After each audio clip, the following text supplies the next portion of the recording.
Hey guys, welcome back. Today we are going to do some cute, simple Dollar Tree DIYs for Christmas. I'm using white, red, and moss paint. I'm using this Halloween sign that I got from Dollar Tree, and some twine and some beads. And you're going to first start by taking the hanger off of your sign. We're not going to, or at least I'm not going to be hanging this sign. I covered the back of the sign with the moss green paint. I ended up doing 2 coats. It gave pretty good coverage. And just make sure that you not only cover the whole back of the sign, but the sides too, because you can see them. I love the green moss. I thought this screamed Christmas. And this is one of my go-to paints. It's one of my favorite colors to use. So give the back of that sign a real good coat, and then you can start on your beads. I didn't want my beads to be perfect. I wanted them to look like old, like they've been around a little bit. So I just put 5 of them on this little plastic plate and just started dabbing them with the red Waverly chalk paint. I used brown beads because I liked that you could see the brown through it. It gave it that more country, I think, farmhouse look. And then I did the same thing on the other 5 beads. I coated them with a nice coat of white paint. I only did 1 coat. 1 coat was perfect because you could see the brown coming through. Once the sign had dried, I just used a ruler and a Sharpie, and I drew 2 lines coinciding with the grooves of the sign, just to give it more of that like palette wood look. I didn't do anything else to it. I printed this off of my Cameo. It says, "Love you to the North Pole and back." I actually seen this sign at Big Lots, and I wanted to recreate it. The sign at Big Lots was to hang pictures from. Since this is a Dollar Tree sign, it wasn't as big, and I opted to not put the twine around the edges to hang the pictures.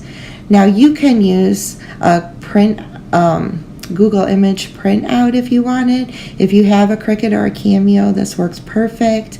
Or you could even freehand the words on this, or use a stencil. There's so many options. I just thought I would take advantage of using my silhouette to put this on here, and I absolutely adore this saying. So then you're going to start putting your beads on your twine. I keep my twine on the roll while I do this, because when you're adding the beads, sometimes it will fray at the edges, and that way I can cut the ends of it as I go to give me a fresh, new start with the twine, and then keep adding beads. And if it frays again, I can cut. That's why I keep it on the roll while I'm doing this. That way I can have the exact amount of length of the twine that I need. So I did not fill in the holes on the sign for a reason. I am going to use that twine that I put the beads on, and I am going to use the original holes to feed that twine through. And I just used a popsicle stick on the back to secure the back of the holes. And there it is. So cute. I can't wait to display this for Christmas. I absolutely love the sign. I love the prayer beads hanging from it. I love the saying on it, and I love that moss color. I hope you enjoyed project number 1. So let's get ready for project number 2.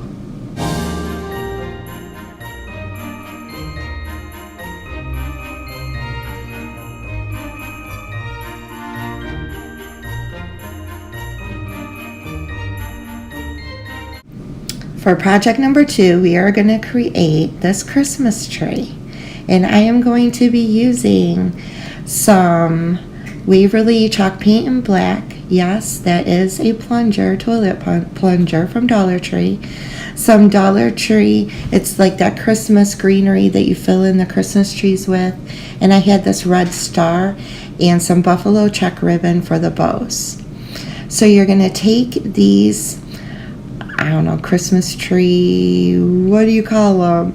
I took the tag off and I can't remember what they were called. Dollar Tree sells like their own Christmas trees, and these are just like extra tree branches that you can use to fill in the trees to make them, more full and look a little more filled in. So they come in packets at Dollar Tree, and I'm just taking them and lining them up. I put my tape measure out to 16 inches because that is the length of the plunger handle. It actually is probably about 17 inches because my measurement skills are poor.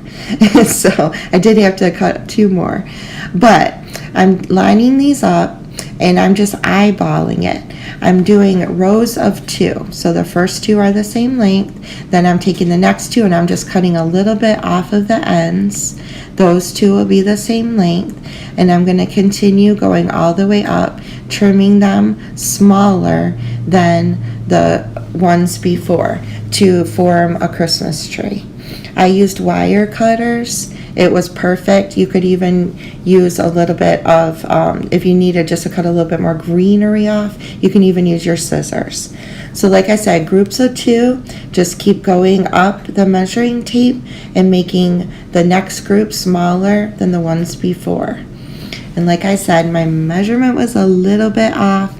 It's probably not, I measured 16. I bet that pole is about 16 and a half because I had to do 2 more. For some reason, I lost the footage. I painted the plunger black. I painted the base black and I painted the handle black. It actually went on so good. Only took 1 coat and I just covered it all in the folk art black chalk paint. So now we're going to start attaching them to the plunger handle. At first I tried this with the plunger standing up, and because the tree branches are pretty thin, I was burning my fingers, so I decided to attempt this laying the plunger down. And I am just eyeballing the gap in between. I didn't measure it out on the plunger handle. I'm just giving it probably about, what would you say, 1.5 inch gap. And I started at the bottom and then I went to the top and hot glued it in a straight line going all the way up. I wanted this to be a flat tree. I did not want it to be round. That is why I'm doing it this way. I just think it's unique and cute and won't look like any of your other tree decor in your house. So it's very original and I'm loving the way it's turning out right now.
So for this next step, you're going to use some of your branches you have left over. You're going to cut them probably about 4 or 5 inches, maybe 3 or 4 inches long. And you're going to go underneath and then over the top of the center of the plunger handle, covering the tree branches that you've hot glued to the handle. Hot glue would not hold these on here alone, and this is a great way to keep these branches secure. They're bendable, so you can go in the bottom over the top, and then I just squeezed it around the back to secure the branches. I did this going all the way up the Christmas tree.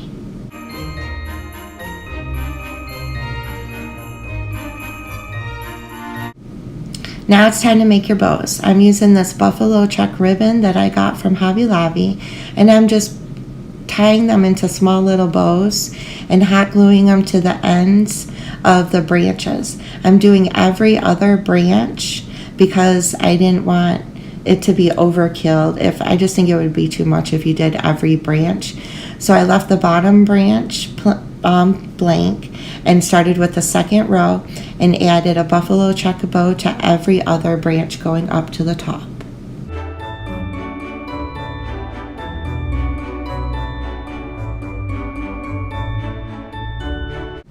This is a little red bell or star ornament that I had gotten from Big Lots last year. I think they came in a pack of like 5 or 6.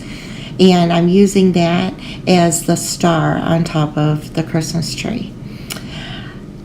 I am coming back in with the buffalo check ribbon, and I'm just going to hot glue it around the base of the plunger.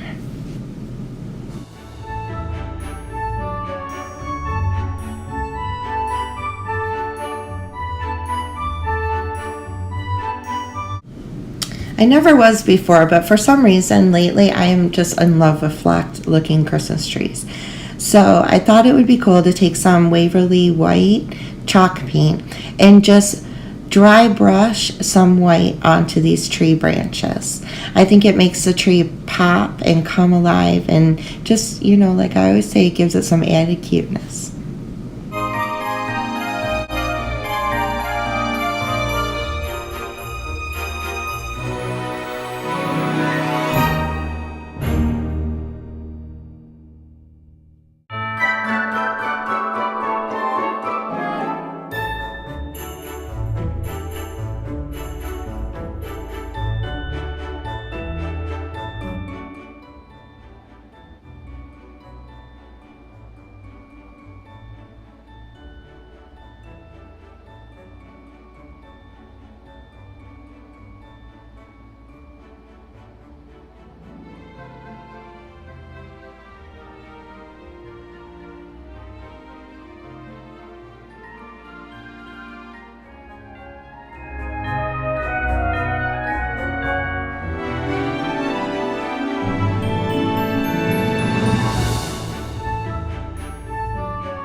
And there it is. I love this tree. I love that it was made out of a toilet plunger from Dollar Tree. And it's unique and it's fun, and I don't know, maybe I'm partial, but I think it's super cute.